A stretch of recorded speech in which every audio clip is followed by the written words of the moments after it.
Assalamualaikum warahmatullahi wabarakatuh. Perkenalkan, nama saya Widya Ningrum, NIM 20233100 dari Prodi D3 Manajemen Pajak Fakultas Ekonomi.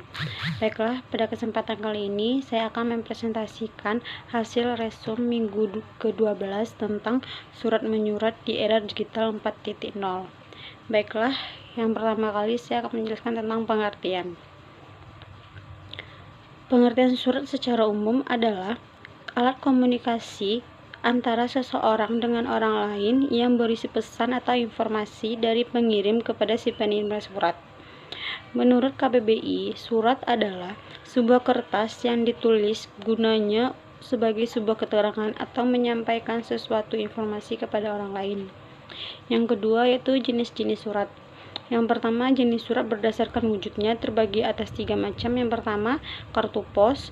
Yang kedua, warkat pos. Yang ketiga, telegram.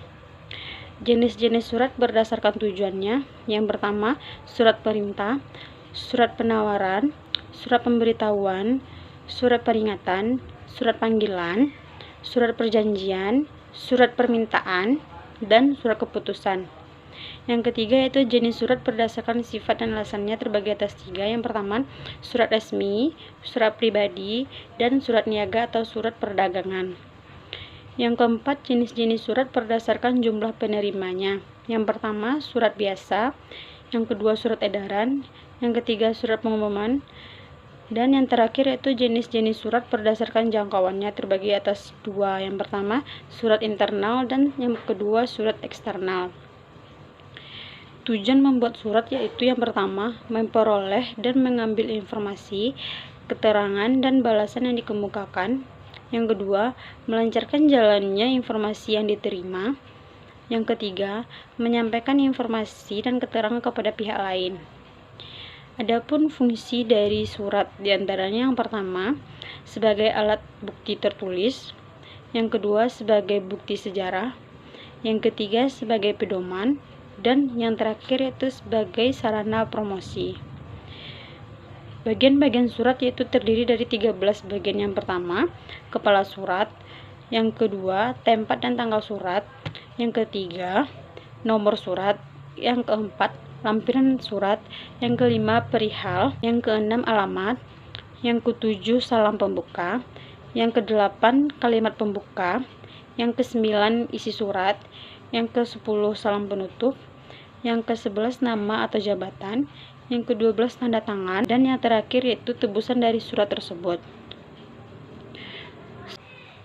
Surat-surat yang termasuk dalam pajak adalah yang pertama, surat pemberitahuan atau SPT.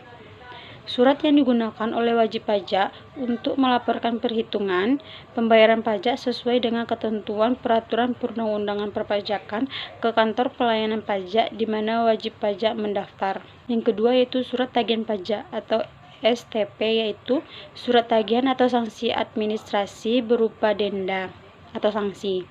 Yang ketiga yaitu surat keterangan pajak atau SKP, adalah surat yang meliputi surat ketetapan perpajakan.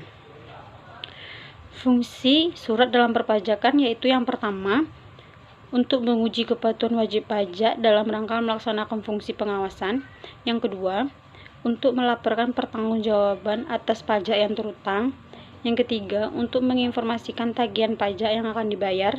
Yang keempat, untuk memberi informasi jika terjadi kecurangan dalam pembayaran pajak. Dan yang terakhir yaitu untuk memberi sanksi atau denda jika terjadi keterlambatan dalam membayar pajak. Sekian dari saya, apabila ada kesalahan tolong dimaafkan. Wabillahi taufiq wal hidayah. Assalamualaikum warahmatullahi wabarakatuh.